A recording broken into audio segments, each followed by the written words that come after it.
Welcome to current affairs factory. तो चलिए, अभी हाल ही में आपने देखा होगा कि एक कंट्रोवर्सी हो गया है हिंदुइज़्म के बारे में, ठीक है।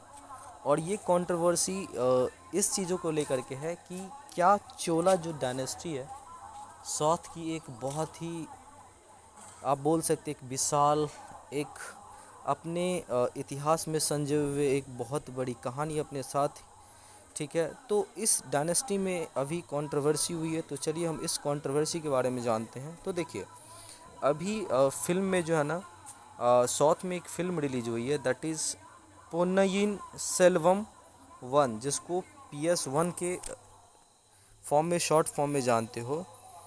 इसने फोकस्ड किया, एक फिक्शनल फिल्म है, और उन्होंने 10th सेंचुरी की जो चोला डायनेस्टी है उसके बारे में आपको एक तरह से अच्छे तरीके से बताने की कोशिश की है, हिस्ट्री को रखने की कोशिश की है। हालांकि आपको पता होगा कि चोल डायनेस्टी जो है वो उस टाइम पे जो पांडवा डायनेस्टी था उसकी बहुत बड़ी राइवलरीज थी। तो हम जानते हैं कि इसकी टाइमलाइन क्या है। तो देखिए, टाइमलाइन की अगर आप बात करोगे तो बताया जाता है कि ये जो चोल डायनेस्टी है, इसकी एक इंस्क्रिप्शन है, 3rd सेंचुरी इंस्क्रिप्शन है, उसमें एक तरह से इसके बारे में जो है ना, सबसे अर्लीस्ट चोला डायनेस्टी के बारे में बताया गया है। लेकिन अगर आप इसके राइज की बात करोगे, मैं 3rd सेंचुरी, एक तरह से आप बोल सकते हो कॉमन इरा की मैं बात कर रहा हूँ, ठीक है। जबकि आप इसकी राइज की बात करोगे तो चोला डायनेस्टी का जो राइज है ये 9th सेंचुरी के मिड से लगभग 814-15 के आसपास से जो है ना इसकी कहानी स्टार्ट होती है। और ये मिडावल इंडिया की जो हिस्ट्री है उसमें बहुत इंपॉर्टेंट फेज़ है, ठीक है। ये जो डायनेस्टी है ना, ये कंटिन्यूड हुआ to govern over varying territories, like जो साउथ में आप देखते होंगे अभी करंट की, आप यहाँ पे मैप देख सकते हैं, जो अभी करंट में आंध्र प्रदेश, ठीक है, जो तमिलनाडु का रीजन है, वहाँ से इसकी मेन एक आप बोल सकते हो शासन का टेरिटरी था। और इसका इन्फ्लुएंस भारत के ईस्टर्न, जो अभी आप देख रहे हैं, बंगाल उड़ीसा तक था। और साथ साथ जो अभी आसियान नेशंस है, जैसे हो गया आपका फिलीपींस, इवन म्यांमार, ठीक है। उसके बाद आपका फिलीपींस के बाद आपको यहाँ पे जो भी एक तरह से आसियान के और भी कंट्रीज़ है, ठीक है, उन सब पे सिंगापुर, इन सबों पे जो है ना चोला डायनेस्टी का एक तरह से प्रभाव था। जो चोला डायनेस्टी था, इसकी अगर एक्सपेंशन की बात करोगे तो present day Tamil Nadu, Kerala and parts of Andhra Pradesh and Karnataka.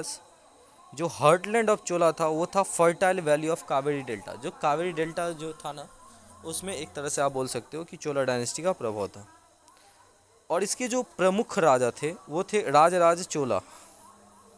तो इम्पॉर्टेंट क्या था कि अभी जो इनके डायरेक्टर हैं, इन्होंने चोला डायनेस्टी के अच्छे से बढ़ा चढ़ा के हिंदुइज़्म के बारे में इन्होंने बताया कि चोला डायनेस्टी एक हिंदू था। लेकिन कंट्रोवर्सी में इसलिए है क्योंकि जो कमल हसन हैं या कुछ और भी साउथ के डायरेक्टर हैं, वो बोलते हैं कि राजराज चोला के टाइम पे जो है ना और दूसरे कल्ट हुआ करते थे, लाइक सेविज़म, ठीक है, उसके बाद आपको वैष्णविज़्म, और ये हिंदुइज़्म नाम का कोई उस टाइम पे जो है ना कॉन्टेक्स्ट क्रिएट नहीं हुआ था। वो तो बाद में जब अंग्रेज़ आए, ब्रिटिशर्स आए, यूरोपियंस आए, तो उन्होंने जितने भी डिफरेंट डिफरेंट हिंदू कल्ट थे उन सब को जो है ना मिला करके हिंदुइज़्म को एक तरह से आप बोल सकते हो प्रमोट, एक अलग से नाम दे दिया, ठीक है। तो राजराज चोला के टाइम पे जो है ना एक तरह से इस चोला डायनेस्टी ने अपना प्रभुत्व श्रीलंका तक जमा लिया और श्रीलंका पर भी कब्जा कर लिया।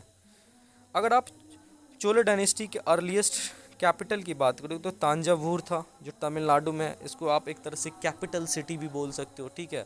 और तांजावुर जो इंस्क्रिप्शन है मेटल प्लेट के लिए बहुत ही फेमस है।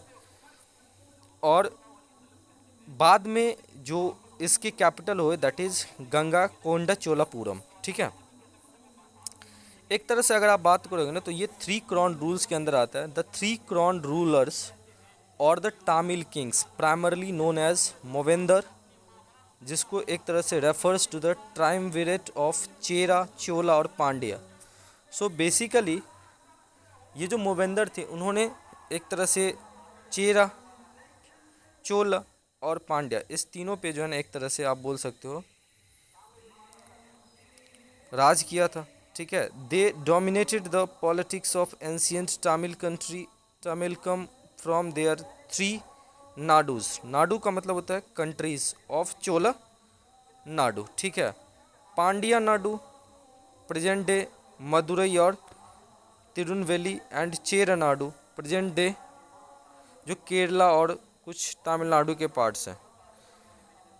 दे frequently waged war against one another under a period of instabilities and between each other, ठीक है। ये जो तीनों मैंने आपको बताया ना, थ्री नाडूज, इनके बीच में खूब राइवलरी चला करता था।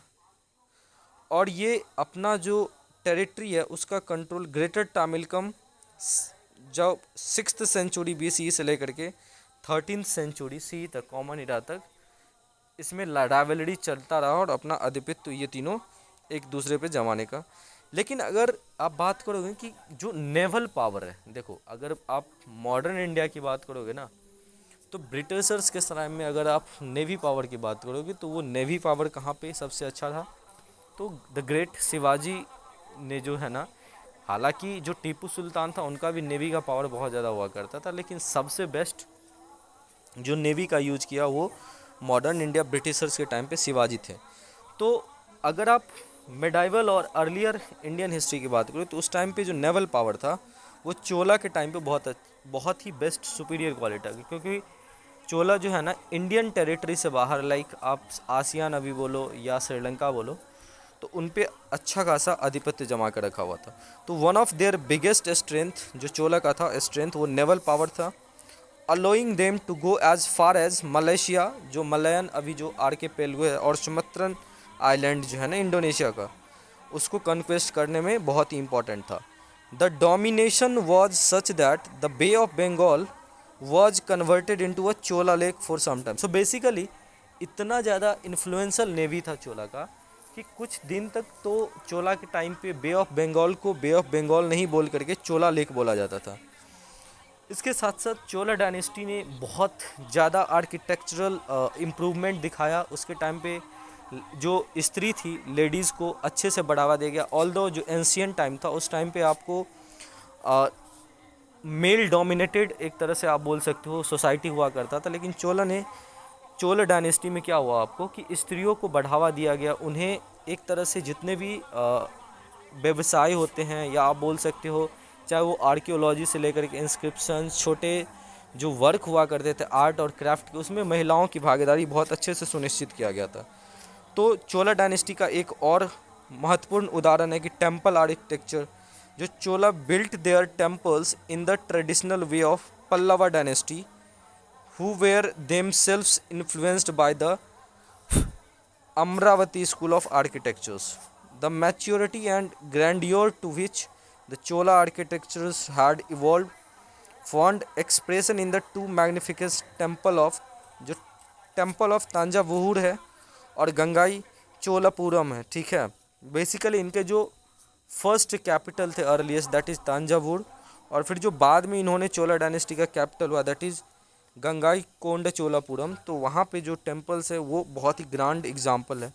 The grand Brihadeeswara temple of Thanjavur built by the Cholas was the largest building in India in that period. So basically उस टाइम पे जो अभी का बृहदेश्वरा टेम्पल है तंजावुर का, वो चोला के पीरियड का सबसे बड़ा बिल्डिंग हुआ करता था। अभी एक और टेम्पल है जैसे जिसका नाम क्या है, ऐरावतेश्वरा टेम्पल एट दारासुरम, वो भी तंजावुर में ही है। कब बनाया गया था? राजराजा 2 के टाइम पे बनाया गया था, और वो एक मैग्निफिकेंट स्ट्रक्चर है आर्किटेक्चरल डेवलपमेंट का, जो पिक पे था कब? 12th century CE common era में। चोला डायनेस्टी से जो एक इतिहास में जुड़ा हुआ स्कल्पचर है वो भी बहुत इंपॉर्टेंट है, जो चोला पीरियड के टाइम पे जो है एक तरह से रिमार्केबल था स्कल्पचर्स और ब्रॉन्ज के लिए, ठीक है। Artworks and sculptures were commissioned by Chola king and queens, including the famous bronze Nataraja idol. और ये जो चोला पीरियड है एक तरह से ब्रॉन्ज पीरियड के रूप में भी देखा जाता है, ठीक है। और ये जो है ना लॉस्ट वैक्स मेथड से एक तरह से आप बोल सकते हो कि जो ब्रॉन्ज का डेवलपमेंट हो रहा था उसमें कौन सा टेक्निक यूज किया जा रहा था, लॉस्ट वैक्स मेथड। तो चलिए हम आप लोगों से पूछना चाहते हैं कि आप लोग क्या सोचते हैं इस कंट्रोवर्सी के बारे में, कि आप लोगों को क्या लगता है कि जो चोला पीरियड है वो हिंदुइज़्म से है, या उस टाइम पे हिंदुइज़्म नाम का कोई ऐसा कॉन्सेप्ट नहीं था, सभी धर्म के मानने वाले जो लोग थे वो अपने पर्सनल्स गॉड को फॉलो करते थे। तो चलिए आप लोग बताइए कमेंट में। अगर हमारा वीडियो अच्छा लगा तो प्लीज़ सब्सक्राइब कीजिए, शेयर कीजिए दोस्तों के साथ। Thank you so much for watching this video.